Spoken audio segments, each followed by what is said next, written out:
The book I'm going to read today is called Bees and Their Hives, and it's by Linda Taliaferro, and then there's somebody else that helped out named Gail Saunders Smith, and she was the consulting editor. So this is a nonfiction book, and it's going to be all about bees and their homes, their hives.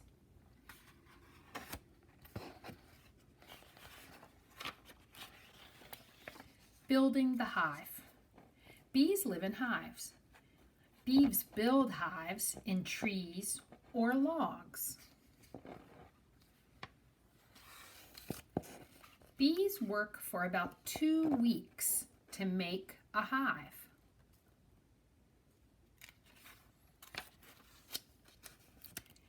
Bees use wax to build hives. Bees make the wax inside their bodies.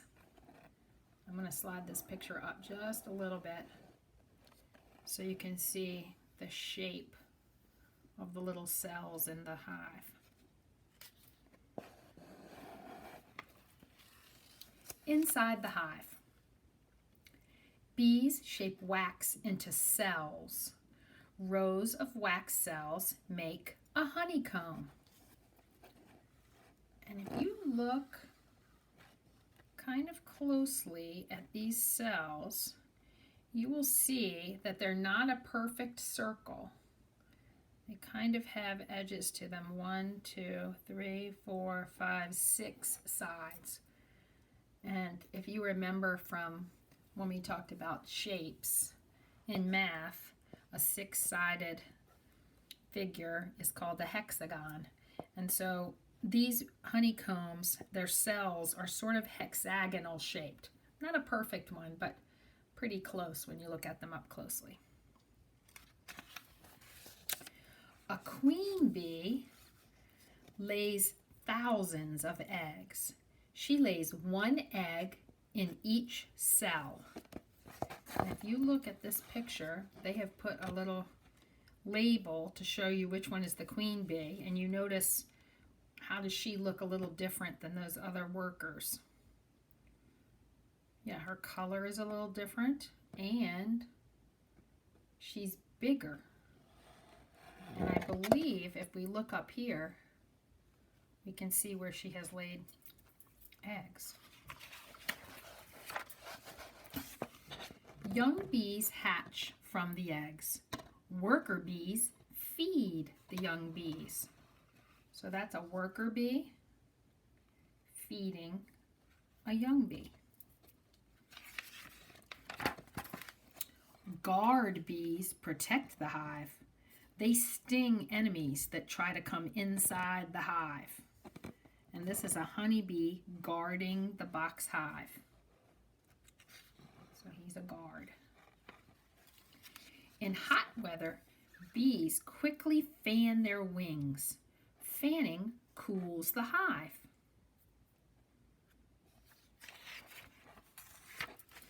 A good home. Bees buzz and fly into their hives. Hives are good homes for bees.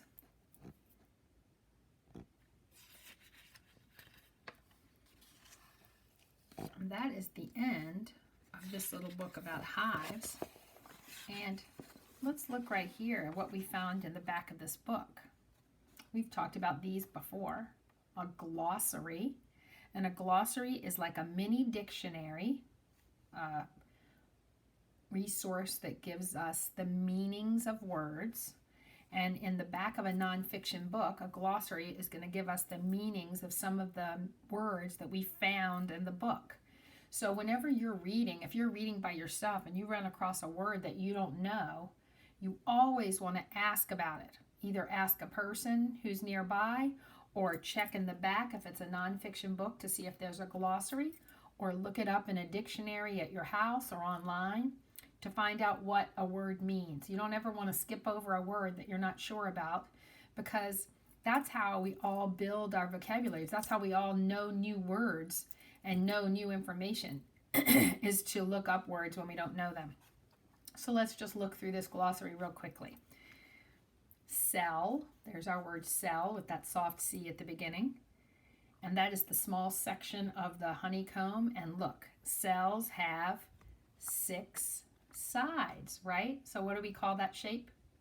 A hexagon, yeah. Enemy, there's a word I know you already know.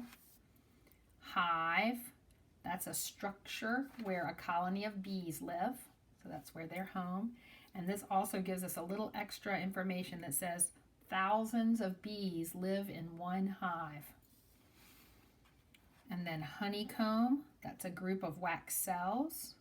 Protect, you know what that word means. Queen bee, that's the adult female bee that lays all the eggs. Sting, oh my goodness. I hope you don't know about that word the hard way, but you know what a sting is. And a worker bee, that's an adult female bee that does not lay eggs. Worker bees build hives and take care of young bees. So we know in this book, when we were learning about the hive, that we saw a picture of a worker bee feeding a young bee, and we also saw pictures of worker bees helping to build the hive. So bees are very, very organized, and different bees have different jobs. Isn't that interesting? We never think about animals as having jobs, but it's true in the kingdom of the bee, and also true with ants as well. They're a lot more organized than we might think. Now, let me show you one more feature of this book, the index. And it's also, they call it a word list, but we always call it the official title. That's the index. And what is the index again? It's at the back of the book, and what is it telling me? Yeah, you're exactly right. You remembered. It's telling me what pages I could look on to see different information. So if I wanted to look up the word trees and find out where they talk about trees in this book, I would have to look at the words in the index. They're in ABC order. So I see these are the bees, and I know tree starts with TR. So I'm kind of going through the alphabet looking at the beginning letters. Look, I'm sure you guys already see the word, right? Oh, there it is. Trees. 4. So I would go to page 4. And there I would find that it tells me that sometimes bees build their hives in trees. Now, I'm going to quiz you one more thing here before I say goodbye. Look at this index and tell me, what page would I look on if I wanted to look up where I could find information about weather? Weather. So go through the index, the alphabet. We know W is near the end of the alphabet, so it's going to be farther along. Do you see the word weather down there in the W's? What page should I look on?